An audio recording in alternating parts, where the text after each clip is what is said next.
পুজো নিমন্ত্রিত ছিলাম, তো সকালবেলা আমি ফিরছিলাম সেখান থেকে, দেখি যে প্রায় 7-8 জন ছেলে আর একজন মেয়ে মিলে রাস্তায় ড্রিঙ্কস করছে। সকাল প্রায়, হ্যাঁ, তখন ওই 6টা ফটা বাজে, হয়তো মদ খাচ্ছে।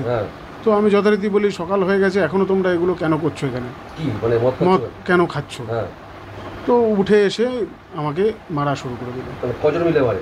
সবাই মিলে, প্রায় 8-10 জন মিলে। আর কি করে গালাগালি কিছু করে?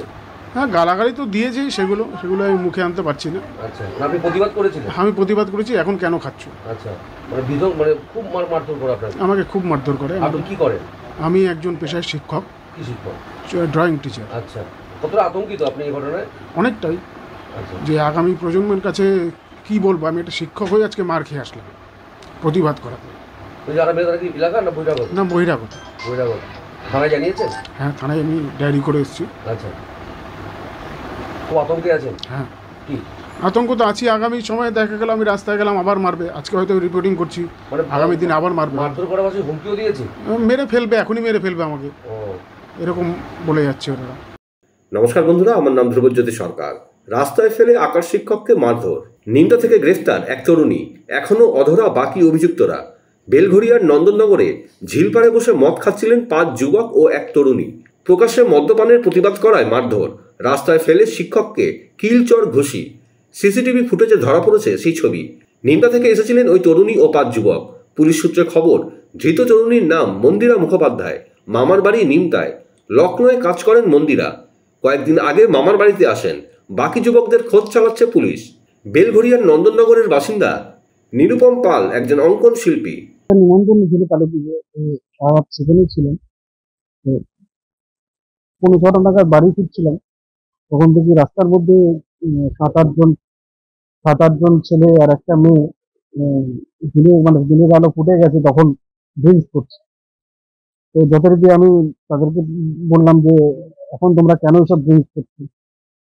তো এই কথা বলাতেই ওরা আমাকে দিকে তেড়ে আসে এবং আমাকে মারধর শুরু করে। এটা আমাদের নন্দননগর লোকনাথ মন্দিরের সামনে, রায় বিল্ডার্সের কাছে। 7-8টা ছেলে বা 8-9টা ছেলে আর একটা মেয়ে বসে রাস্তার মধ্যে ড্রিঙ্কস করছে। তো সেটাই আমি বলছিলাম যে দিনের আলো ফুটে গেছে, তোমরা এখনো কেন ড্রিঙ্কস করছো। তুইও বলিনি, তুমিই বলেছিলেন। তারপরে কে তুই, তোর কি দরকার, এসে আমাকে আমার বাইকটা ফেলে দিলে, আমাকে মারা শুরু করলো। মুখে মেরেছে, বুকে মেরেছে,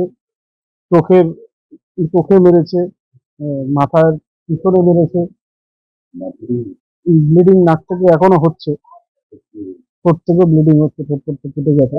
ছিল, কাকা ফিরছিল ওইখান থেকে, ফেরার পথে এইখানে নাকি বসে মদ খাচ্ছিল 7-8টা ছেলে আর একটা মেয়ে। তা কাকা বলেছে যে এখন ভোর হয়ে গেছে, তা এখন তোরা এগুলো বন্ধ কর।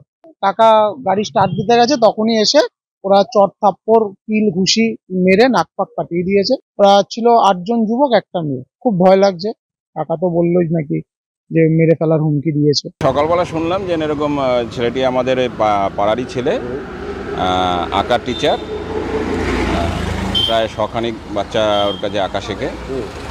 ও নাকি এইখান থেকে যাচ্ছিল, তখন দেখেছে এই পোর্শনটাতে কিছু ছেলে মেয়ে মিলে মদ খাচ্ছিল। তো ও প্রতিবাদ করে যে এরকম রাস্তার উপরে কেন মদ খাচ্ছ। হ্যাঁ, তাতে কয়েকটা ছেলে উঠে ওকে বেদরম মারে। মেয়ে মহিলাও মারধর করছে? হ্যাঁ, মহিলারাও মারধর করেছে। এলাকার মধ্যে এরকম ধরনের ঘটনা, একজন অঙ্কন শিক্ষক আক্রান্ত হচ্ছেন, প্রতিবাদ করায় কি বলবেন?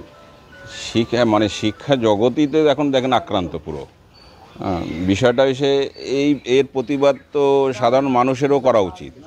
একজন শিক্ষকরে মারছে যখন, এরপরে তো সাধারণ মানুষকেও মারতে পারে, তাদের তো দ্বিধাবোধ করবে না। আমরা এটা কঠোর শাস্তি চাই, প্রশাসন যাতে কঠোর শাস্তি দেয় তার ব্যবস্থা করুক প্রশাসন। বন্ধুরা, ভিডিওটি ভালো লাগলে দয়া করে লাইক শেয়ার করে দেবেন, আমাদের পেজটা ফলো করে নেবেন আর আপনার মতামত কমেন্ট করে অবশ্যই জানান। ধন্যবাদ।